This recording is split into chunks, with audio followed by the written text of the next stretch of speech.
Hi, and welcome to the Margaret E. Heggan Free Public Library. I'm Miss Jennifer, and today for another Book Buzz, we are going to look at what it was like for African Americans during World War II. Our first book is a nonfiction book, The Port Chicago 50 by Steve Sheinkin. The Port Chicago 50 were a set of men who refused to return to dangerous work after extremely unsafe conditions led to a massive explosion that killed 320 servicemen and injuring over 100. This story is what it's like for an African American male serving in World War II. Let's read the first story about the first hero of World War II, which was an African American soldier. He was gathering dirty laundry when bombs started falling. It was early in the morning of December 7th, 1941, at the U.S. Naval Base at Pearl Harbor, Hawaii, and Mess Attendant Dory Miller had just gone on duty aboard the battleship USS West Virginia. A 6'3", 225-pound Texan, Miller was the ship's heavyweight boxing champion. But his everyday duties were somewhat less challenging. As one of the ship's African-American mass attendants, he cooked and cleaned for the white sailors. Miller was below deck, picking up clothes, when the first torpedo slammed to the side of the West Virginia. Sirens shrieked, and a voice roared over the loudspeaker. "Japanese are attacking! All hands, general quarters!"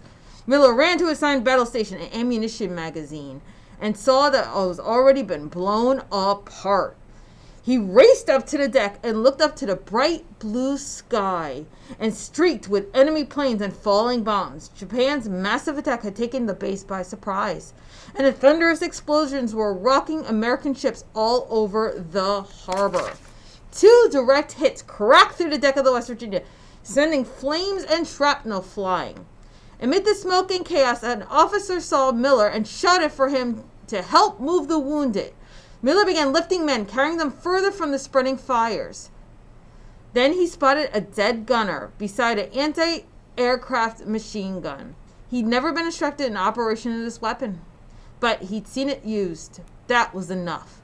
Jumping behind the gun, Miller tilted the barrel up and took aim at the Japanese plane. "It wasn't hard," he'd say later. "I just pulled the trigger and she worked fine."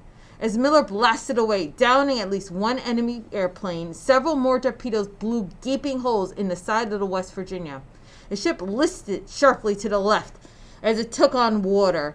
The captain, who was dying of a belly wound, ordered, "Abandon ship!" Sailors started climbing over the edge of the ship, leaping into the water. Miller scrambled around the burning and tilting deck, helping wounded crew members escape the sinking ship before jumping to safety himself.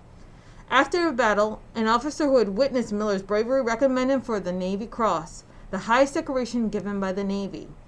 For distinguished and devotion to duty, declared Miller's official Navy Cross citation, extraordinary courage and disregard for his own personal safety during the attack on the fleet in Pearl Harbor. In early 1942, soon after the United States entered World War II, Admiral Chester Nimitz personally pinned the medal to Miller's chest. This marks the first time in this conflict that such high tribute has been made in the Pacific Fleet to a member of his race, Nimitz declared. "I'm sure that the future will see others similarly honored for brave acts." And then Dory Miller, one of the first American heroes of World War II, went back to collecting laundry. He was still just a mess attendant. It was the only position open to black men in the United States Navy. Wow, after all that, and he just went back to doing laundry because that's all he was allowed to do. Oh, that poor man, so great and did so many great things and not treated so good. And that's sort of what happened to the Port Chicago 50. They were only allowed to move bombs, and they weren't instructed on how to do it safely, which led to an explosion. And when they were forced to come back, if they survived the explosion, some refused, and that was the Port Chicago 50. 50 men who stood up to the government and said, "No, I will not do this. I will not put myself at this kind of risk when it's unnecessary," because they thought they were expendable. So what would happen if your father was one of the servicemen killed in the Port Chicago 50 incident? Well, that is our next book, Being Clem, by Lesa Cline-Ransome. It is the latest in a trilogy of books featuring the stories of African American boys in the early 20th century, including Finding Langston and Leaving Lemon.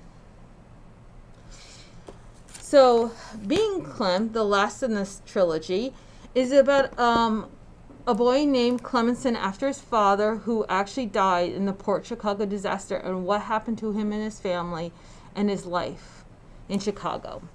I'm going to read the first chapter. 1. There's 2,341 miles from Chicago to San Francisco Bay.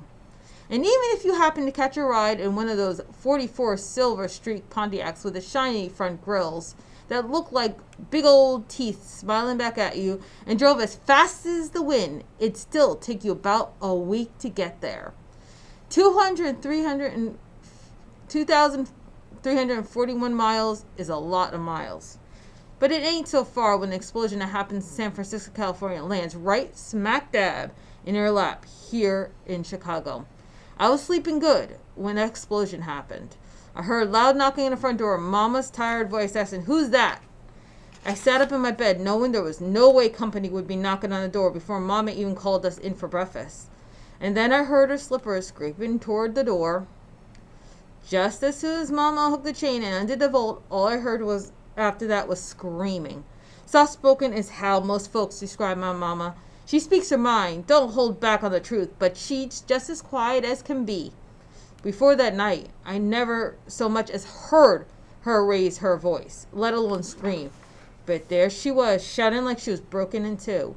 By the time I hopped from my bed and made it to the front room where all the screaming was coming from, my sisters were already there, plus 2 men I'd never seen before, dressed just alike, holding their hats in their hands. They looked like the picture of my daddy my Mama kept in a frame hanging over our kitchen table. Soldiers. They were holding up my Mama by her arms. A piece of crumpled up paper was lying on the floor in front of her. Her head was rolling from side to side. Clarice, my oldest sister, put her hand out to stop me. "Go back to bed, Clem," she said, staring at Mama, but even she didn't sound like her usual mean self. So I stood there behind her, watching our Mama. It looked like her legs stopped working the way the soldiers had to hold her up.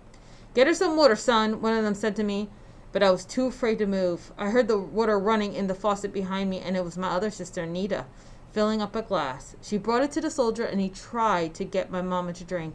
Nita stood on the other side of me close. Mama stopped screaming, but her head was still rolling from side to side. Cleve stepped away from me toward the soldiers. We never had white folks in our house before, and these soldiers looked funny standing there in our living room holding up our Mama. "Do you have anyone you can ask to come over and sit with your Mama until she's feeling better?" the soldier asked. But looking at Mama, with her head rolling every which way, I didn't think my Mama was ever going to get right again. That is so sad. The trauma after that, something horrible like that, and the people it leaves behind. Not just the other soldiers that said, "No, I'm not going back to work," but this little boy and his family left without their father in Chicago, trying to survive in the early 20th century. Sounds rough. If you want to read more, there is Being Clem and the whole series by Lesa Cline-Ransome, and our nonfiction book, The Port Chicago 50 by Steve Sheinkin. Thank you. This was another Book Buzz. I'm Miss Jennifer, and I'll see you at the library.